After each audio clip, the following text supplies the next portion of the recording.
Good morning friends. Last lecture में हमने देखा था कि बेसिक मतलब CAPP जो है वो क्या है, right. Computer aided process planning में बेसिक क्या है, प्रोसेस प्लानिंग, राइट। तो प्रोसेस प्लानिंग जो है it is the bridge between the design and manufacturing.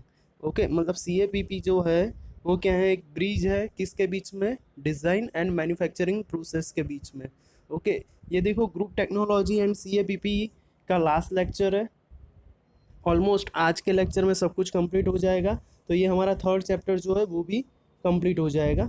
Okay, तो कुल मिला के हमारे 3 चैप्टर जो है वो कंप्लीट होने को है। ओके, और आज के लेक्चर में हम CAPP के जो टाइप्स है, कैसे वो वर्क करता है, राइट, तो वो हम स्टडी करने वाले हैं। उससे पहले देख लेते हैं कि बेसिक प्रोसेस इन डेवलपिंग और प्रोसेस प्लान के प्रोसेस प्लान जो है उसमें बेसिक प्रोसेस क्या होती है। अगर प्रोसेस प्लान कोई डेवलप करना है तो उसमें बेसिक प्रोसेस क्या होती है। ओके, तो देखते हैं, चलो। तो सबसे पहला पॉइंट जो है वो है analysis of part requirements. Okay, तो सबसे पहले हमें क्या चाहिए, पार्ट की रिक्वायरमेंट कौन सी है उसका एनालिसिस करना पड़ेगा। उसके बाद में selection of row work piece. Okay, तो selection of row work piece मतलब क्या है, कोई फाइनल प्रोडक्ट बनानी है। सपोज ये हमारा एक वर्क पीस है, उसमें से हमें फाइनल प्रोडक्ट कुछ ऐसी क्रिएट करनी है। ओके, तो ये जो है ये हमारा रो वर्क पीस का क्या हुआ, सिलेक्शन हुआ। इतना ही लेना है या साइज इससे छोटी लेनी है, क्या करना है, वो क्या होता है, selection of row work piece. आपके पास मटेरियल जो अवेलेबल है उसमें से आपको सिलेक्शन करना रहता है। उसके बाद में डिटरमाइनिंग ऑफ मैन्युफैक्चरिंग ऑपरेशंस के उस पर कौन से हम ऑपरेशंस करेंगे तब इसमें कन्वर्ट होगा। ये पर्टिकुलर जो पार्ट है रो मटेरियल में है अभी, राइट, उसको हमें फाइनल प्रोडक्ट में कन्वर्ट करना है। तो कौन से मैन्युफैक्चरिंग ऑपरेशंस जो है वो यूज़ होंगे। ओके, और उसकी सीक्वेंस क्या होगी कि भाई पहले बोरिंग तो कर नहीं सकते, पहले ड्रिलिंग ही करना पड़ेगा, उसके बाद में ही हम बोरिंग कर सकते हैं। बस सेम टू सेम यहाँ पे कि आपको क्या पहले करना है, पहले टर्निंग करना है, उसके बाद में ग्राइंडिंग करना है। तो वो क्या हो गई, sequence of the operations. Okay, तो पहले कौन से manufacturing operation, manufacturing processes use होगी या मैन्युफैक्चरिंग ऑपरेशंस यूज़ होंगे वो फाइंड करना है, और उसके बाद में उसकी सीक्वेंस डिफाइन करनी है। ये देखो बेसिक प्रोसेस है। कोई भी प्रोसेस प्लान अगर आपको डेवलप करना है पर्टिकुलर प्रोडक्ट के लिए, तो ये बेसिक कि आपको क्या चाहिए उसके बाद में ही आप प्लान क्रिएट कर सकते हो। ओके, तो ये एक प्रोसेस है कि जिसके बेस पर आप कोई भी प्रोडक्ट के लिए प्रोसेस प्लान जो है वो क्रिएट कर सकते हो। ओके, अभी नेक्स्ट जो है वो है सिलेक्शन ऑफ मशीन टूल। तो मशीन टूल जो है वो कौन सा हम सिलेक्ट करेंगे उसके बारे में बात है। ओके, अभी देखो मशीन टूल सिलेक्ट कर लिया आपने, मतलब मशीन सिलेक्ट कर लिया। ओके, उसके बाद में उसके relevant tools, work holding device and inspection equipment, ये सारे आपको सिलेक्ट करने पड़ेंगे। क्योंकि भाई आप डायमीटर सपोज रिड्यूस कर रहे हो पर्टिकुलर पार्ट का on the lathe machine, right, तो होल्डिंग डिवाइस वहाँ पे कौन सा होगा, टूल कौन से यूज़ होने वाले हैं, राइट, क्योंकि हर एक ऑपरेशन के लिए टूल जो है वो डिफरेंट डिफरेंट यूज़ होते हैं, राइट। और इंस्पेक्शन जो है, इंस्पेक्शन इक्विपमेंट मतलब आप वर्नियर अपने साथ रख सकते हो, क्योंकि उसका डायमीटर आपको कंटिन्यूसली मेज़र करना रहता है कि भाई कितना डायमीटर हुआ कितना नहीं। स्केल भी यूज़ कर सकते हो, वो डिपेंड है, एज़ पर रिक्वायरमेंट आप यूज़ कर सकते हो इंस्पेक्शन इक्विपमेंट। ओके, उसके बाद में डिटरमाइनिंग मशीनिंग कंडीशन। उसमें मशीनिंग कंडीशन में देखो ये बहुत ही इंपॉर्टेंट चीज़ है कि कटिंग स्पीड कितनी रखोगे, फीड कितनी होगी, डेप्थ ऑफ कट कितना होगा, ये सारी चीज़ आपको पहले से ध्यान रख लेना है। ओके, कि पर्टिकुलर ऑपरेशन के लिए पर्टिकुलर स्पीड स्पेसिफाई होनी चाहिए, cutting speed, feed and depth of cut. Okay, जैसे मटेरियल रिमूवल ऑपरेशन होता है, सपोज हमें ये जो है ये 10 mm डाया का कोई एक रोड है, राइट, उसको हमें 5 mm में कन्वर्ट करना है। तो हम पहले क्या करते हैं, अप टू 8 mm तक, अप टू 8 mm तक हम क्या करते हैं, मटेरियल रिमूवल ऑपरेशन करते हैं डायरेक्टली। और बाकी के जो 3 mm है, 5 mm तक होने के लिए बाकी कितने रहे, 3 mm जो बाकी रहे, उसके लिए हम क्या यूज़ करेंगे, फिनिशिंग प्रोसेस। ओके, मतलब वहाँ पे सरफेस फिनिश आपको अच्छा मिले, इसीलिए आप क्या करोगे, कटिंग स्पीड जो है वो हाई रखोगे, डेप्थ ऑफ कट जो है वो कम रखोगे, फीड जो है वो भी कम दोगे, तो उसके बेस पर आपको यहाँ पे क्या मिल जाएगा, फिनिशिंग जो है वो अच्छा मिल जाएगा। क्लियर हो 100%? Okay good. चलो, उसके बाद में मैन्युफैक्चरिंग टाइम, मतलब सेटअप टाइम कितना होगा, आगे प्रोसेसिंग टाइम कितना होगा, और लीड टाइम कितना होगा। तो ये सारी चीज़ जो है वो एक बेसिक प्रोसेस रहती है कोई भी प्रोडक्ट के लिए, अगर आपको प्रोसेस प्लान क्रिएट करना है उसके लिए। क्लियर हो? Okay good. चलो नेक्स्ट स्लाइड पर मूव करते हैं। ये जो है बहुत ही इम्पोर्टेंट चीज़ है, ध्यान रख लेना। प्रोसेस प्लान जो है उसके अप्रोचेस कौन से, इसमें आपको ऐसा भी पूछ ले कि भाई CAPP के टाइप्स समझाओ। ओके, तो ये CAPP के टाइप्स ही समझ लो। ओके, उसमें एक जो है वो मैनुअल सिस्टम है, ये बेसिक हमारे सिलेबस में है नहीं, बट देख लेंगे मैनुअल सिस्टम। ओके, उसके बाद में कंप्यूटर एड्स, तो जैसे variant system and generative system. देखो ये मेन टाइप है, कंप्यूटर एडेड मैन्युफैक्चरिंग सिस्टम है हमारी जो है अभी, कंप्यूटर एडेड मैन्युफैक्चरिंग, राइट। तो उसमें CAPP का मतलब क्या होता है, computer aided process planning, computer aided process planning. अगर हम मैनुअल यूज़ कर रहे हैं, मैनुअल सिस्टम कोई प्रोसेस प्लान के लिए, बराबर है, तो वो तो कंप्यूटर एडेड प्रोसेस प्लानिंग हुआ नहीं।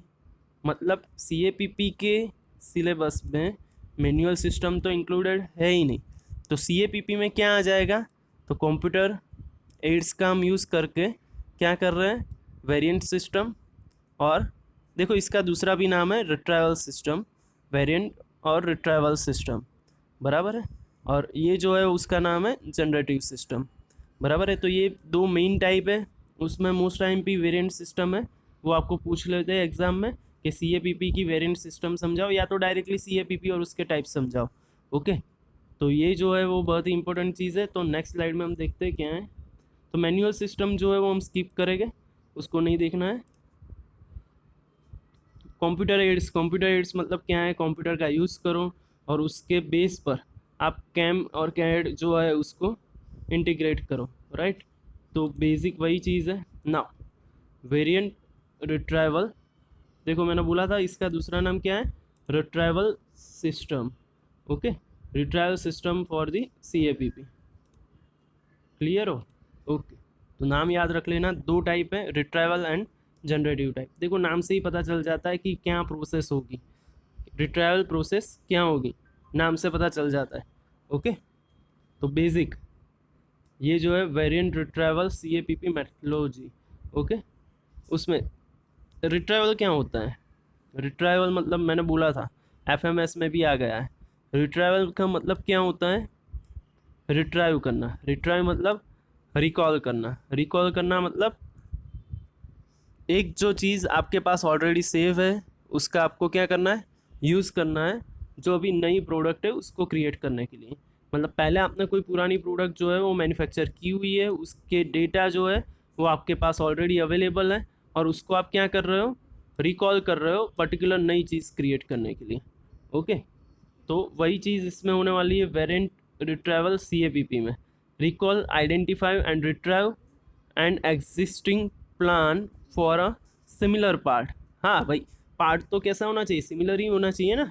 थोड़े बहुत ऑपरेशंस चेंज हो तो चलेगा, बट पूरा पार्ट जो है वो चेंज हो तो रिट्राइवल का क्या मतलब हुआ, सब कुछ मॉडिफाई करना पड़ेगा। ओके, मतलब पार्ट की सिमिलैरिटीज़ अगर आपको वहाँ पे दिख रही है तो आप क्या कर सकते हो, उसको रिट्राइव कर सकते हो। Recall, identify and retrieve and existing plan for a similar part and make necessary modification. Okay done, clear हो? ओके, आगे मैं एक एग्जांपल आपको समझाऊंगा, मतलब बहुत ही अच्छा है वो एग्जांपल, उसके बेस पर आपको सारा कुछ क्लियर हो जाएगा कि ये रिट्राइवल सिस्टम है क्या। ओके, उसके बाद में interactive environment between the planner and the computer. Okay, ये जो है वो क्या है, एक इंटरेक्टिव इन्वायरमेंट है किसके बीच में, जो प्लान क्रिएट कर रहा है पर्टिकुलर प्रोसेस के लिए और कंप्यूटर के लिए। ओके, उसके बाद में देखो इंटरैक्टिव क्यों बोला, इंटरैक्टिव क्यों बोला, क्योंकि कंप्यूटर जो है उसको आप कॉल कर रहे हो किसके लिए, पर्टिकुलर।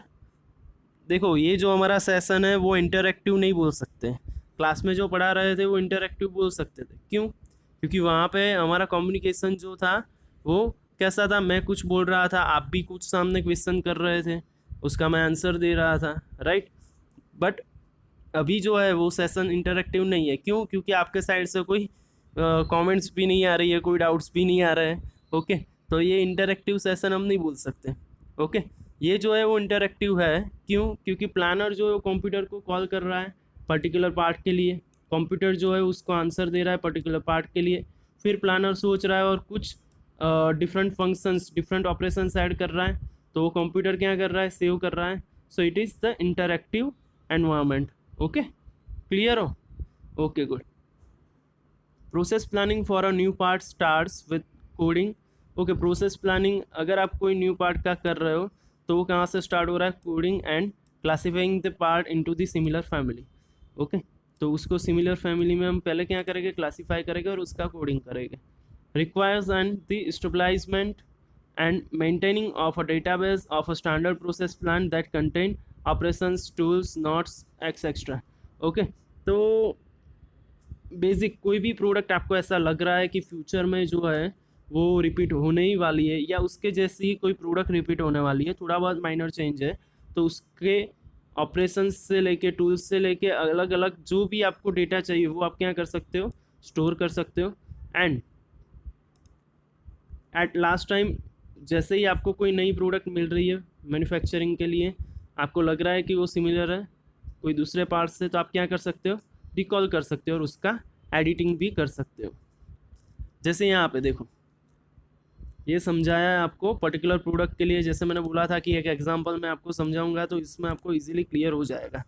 ओके, तो ये जो है वो हमारा न्यू पार्ट है जो अभी क्रिएट करना है।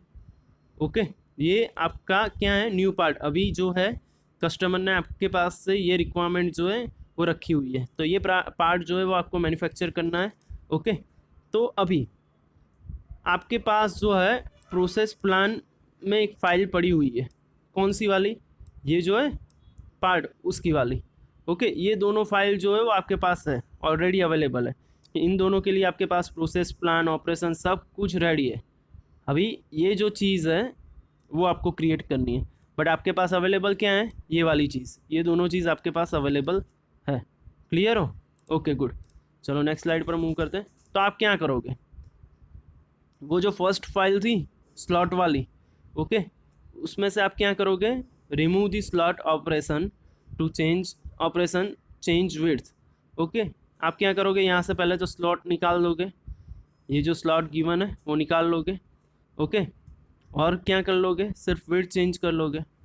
तो क्या हुआ, बहुत ही ईजीली वर्क हो गया या नहीं, 100%। ओके, तो आपने क्या किया, सिंपल यहाँ से स्लॉट एक जो था वो रिमूव कर लिया, हो गया रिमूव, और यहाँ की विड्थ आपको दिख रही है कम है, और यहाँ पे आपने क्या कर लिया, उसको इंक्रीज कर लिया। ओके, तो ये जो है वो क्या हो गई, वेरिएंट CAPP। इसमें आपने क्या किया, पुरानी एक प्रोडक्ट को रिकॉल किया, उसमें मॉडिफिकेशन किया, और फाइनल प्रोडक्ट जो है वो हमारी क्रिएट हो गई। डन, तो वेरिएंट CAPP क्या है वो क्लियर हो रहा है, डन ना।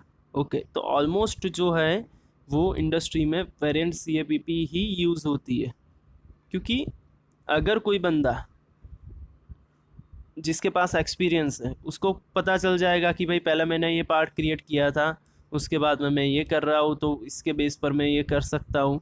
ओके, बट अगर कोई बंदा चेंज होके आया है, ओके, किसी को आपने जॉब पे रखा था वो निकल गया है, अभी कोई दूसरा बंदा आया है, तो उस पर तो आप डिपेंड नहीं रह सकते, पर्टिकुलर पर्सन पर तो डिपेंड नहीं रह सकते, इसीलिए आपको क्या करना पड़ेगा, डेटा स्टोर करना पड़ेगा। जो भी आप वर्क कर रहे हो उसका क्या करना पड़ेगा, डेटा स्टोर करना पड़ेगा। तो उसके बेस पर ही आप किसी दूसरे बंदे को बोल सकते हो कि भाई इसका यूज़ कर, तो इजीली तू ये मैन्युफैक्चर कर पाएगा। डन, तो हर एक इंडस्ट्री क्या कर रही है, अभी डेटा अपना जो है वो स्टोर कर रही है। देखो स्मॉल स्केल इंडस्ट्री भी अभी सॉलिड वर्क्स जैसे सॉफ्टवेयर जो है वो यूज़ करना स्टार्ट कर दिया है, क्यों कर लिया है? क्योंकि उनको डेटा स्टोर करना है। पहले क्या था, पर्टिकुलर गियर हो, पर्टिकुलर मशीन हो, उसके लिए किसी एक बंदे को पता था कि वो कैसे मैन्युफैक्चर करते हैं, या तो वो कंपनी का ऑनर रहता था या एमडी रहता था। ओके, वो बताता था, वैसे ही वर्क हो जाता था। बट अभी क्या हुआ है कि भाई शायद वो जो है वो रिटायर होने को है, तो वो क्या करेगा, अपने बच्चे को सिखाएगा। बट उसका बच्चा जो है उतना कैपेबल नहीं है कि वो सारा कुछ गेन कर पाए उससे, राइट। तो क्या होती थी वो प्रोसेस, वो इंडस्ट्री जो है वो धीरे धीरे क्लोजिंग के साइड मूव हो रही थी। ओके, तो उन्होंने एक रास्ता निकाला। क्या रास्ता निकाला कि भाई हम क्या करेंगे, जो कुछ भी कर रहे हैं उसका एक डेटा क्रिएट करेंगे, और उस डेटा को कैसे ऑपरेट करना है वो किसी एक पर्सन को सिखा देंगे। तो वो इंडस्ट्री जो है वो इजीली क्या कर पाएगी, रन कर पाएगी, और कहीं पे कोई कन्फ्यूज़न भी नहीं होगा, एक्यूरेंसी भी अच्छी मिलेगी। बराबर है। तो ये जो है वो है C A P P, variant C A P P. Clear हो? Okay, good. ये ग्राफ है, general procedure for using C A P P. Okay, retrial C A P P अगर आपको यूज़ करना है, ओके, तो ये प्रोसेस है, उससे ही आपको पास होना है। जैसे न्यू पार्ट डिज़ाइन है, उसके बाद उसके बेस पर आपने क्या किया, डिराइव किया क्या, group technology code number for a part. आपने ग्रुप टेक्नोलॉजी नंबर जो है वो डिराइव किया किसका, न्यू पार्ट का। ओके, उसके बाद में उस नंबर के बेस पर आपने क्या किया, दूसरे जो आपके पास पार्ट फैमिलीज़ है, ओके, उसके साथ उसका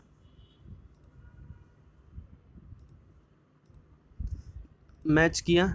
जो भी आपका ग्रुप टेक्नोलॉजी कोड नंबर है उसको आपने क्या किया, पार्ट फैमिली के साथ सर्च करवाया, पार्ट फैमिली फाइल में सर्च किया। ओके, उसके बेस पर आपने क्या किया, देखो ये प्रिपरेटरी स्टेज है।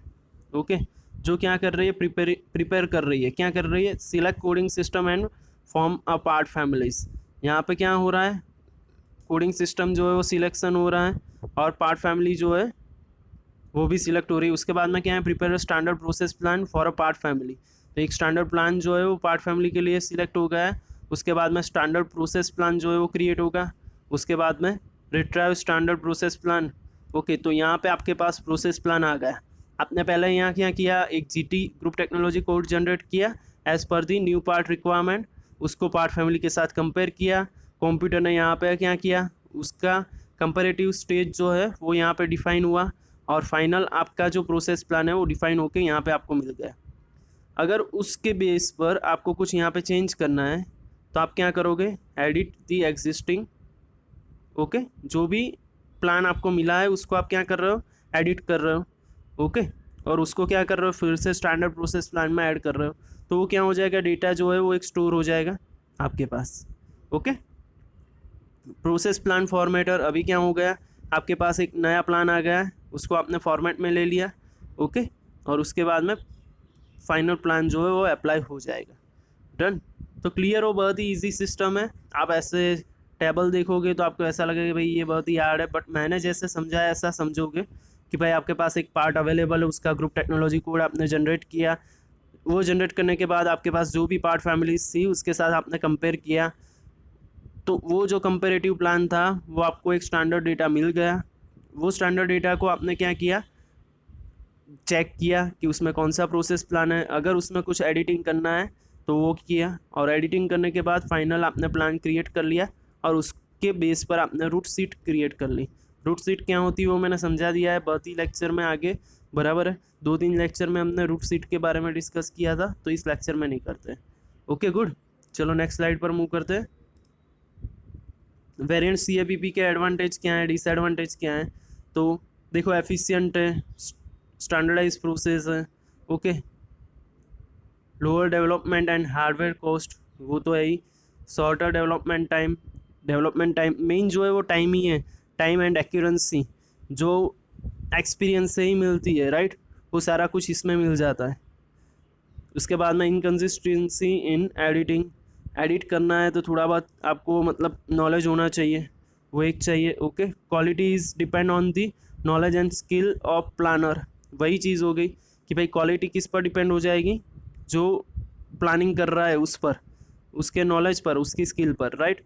Optimisation of variables such as material, geometry, size, precision, quality, ये सारी चीज़ जो है वो थोड़ी डिफ़िकल्ट हो जाएगी, क्योंकि आप पार्ट जो है उसकी डिज़ाइन देखकर अगर पार्ट फैमिली में डिवाइड कर रहे हो तो यहाँ पे वो प्रॉब्लम होने ही वाला है। ओके, क्यों? क्योंकि मटेरियल जो है उसका चेंज होगा। ओके, अभी जो है नेक्स्ट है वो है जनरेटिव CAPP मेथडोलॉजी। ओके, तो जनरेटिव CAPP में क्या होता है? बेसिक जनरेट करना है, हर एक टाइम पे आपको क्या करना है? जनरेट करना है, कुछ नया जनरेट करना है। ओके, तो प्रोसेस प्लान जो है वो automatically generated by means of decision logic formula technology algorithm and textual and geometry based data. आपके पास जो डेटा है उसके बेस पर आपके पास कोई एक पर्टिकुलर सॉफ्टवेयर होगा CAPP का, वो ऑटोमेटिक क्या करेगा? जनरेट करेगा। जो भी डेटा है आपके पार्ट के लिए, जो भी प्रोसेस प्लान जो रिक्वायर्ड है वो ऑटोमेटिकली जनरेट करेगा। कैसे जनरेट करेगा? तो जो भी टेक्नोलॉजी एल्गोरिदम फार्मूला आपने ऑलरेडी स्टोर किए हुए हैं उसके बेस पर। Okay, truly universal system not yet develop, मतलब अभी तक इसकी कोई यूनिवर्सल सिस्टम डेवलप नहीं हुई है। ओके, इसमें भी दो टाइप है, एक जो है वो जियोमेट्री बेस है और एक जो है वो नॉलेज बेस है। तो जियोमेट्री बेस जो है उसमें क्या है? Define all geometry features related to the surface. Okay, geometry मतलब क्या हो जाता है? सरफेस रिलेटेड जो भी है, उसके लोकेशंस, उसके डायमेंशंस, उसके टॉलरेंस, उसका सरफेस फिनिश, सारा कुछ आपको क्या करना है? इसमें डिफाइन करना है। ओके, जबकि नॉलेज बेस्ड जियोमेट्री में क्या होता है? Automatic machining of the part geometry requirements with the manufacturing capabilities using the process knowledge in the form of decision logic and data। इसमें क्या होता है कि भाई ऑटोमेटिक मशीनिंग पार्ट जियोमेट्री जो है उसकी रिक्वायरमेंट जो है वो सेटिस्फाई हो जाती है। कैसे? तो भाई आपका जो नॉलेज है, जो आपने डिसीजन लॉजिक एंड डेटा में यूज़ किया हुआ है उसके बेस पर। ओके, तो ये जो है वो नॉलेज बेस है, एक जो है वो जियोमेट्री बेस है। जियोमेट्री बेस में क्या करता है? जियोमेट्री डिफाइन होता है। नॉलेज बेस में क्या होता है? आपके नॉलेज से जो आपने पहले से डिसीजन लॉजिक एंड डेटा जो जनरेट किया हुआ है उस पर, उसके बेस से आपको प्रोसेस प्लान मिलेगा। मतलब ये जो सारी चीज़ है, रिट्राइवल और वेरिएंट टाइप CAPP और जनरेटिव टाइप CAPP, उसमें से आपको मिलेगा क्या? एक प्रोसेस प्लान ही मिलेगा जो आपको प्रोडक्ट्स, जो पर्टिकुलर प्रोडक्ट के लिए आपको चाहिए। अगर आपको उसमें कुछ एडिट करना है तो आप कर सकते हो, नहीं करना है तो ओके। Okay, good. तो नॉलेज बेस्ड CAPP क्या है ये सब हमें समझने की ज़रूरत नहीं, इतना डीप में हमें नहीं जाना है। ओके, तो जनरेटिव तो पूछेगे नहीं, उसमें 2-3 पॉइंट ही लिखना है। ओके, तो पूछेगे तो क्या पूछेगे? वेरिएंट CAPP पूछेगे, तो उसमें सारा कुछ एग्जाम्पल वगैरह आपको लिखना है। ओके, और समझा देना है पूरे चार्ट के साथ। तो क्लियर हो यहाँ पे 100%? ओके, चलो गुड। तो मिलते हैं नेक्स्ट लेक्चर में। Thank you very much to watch the lecture.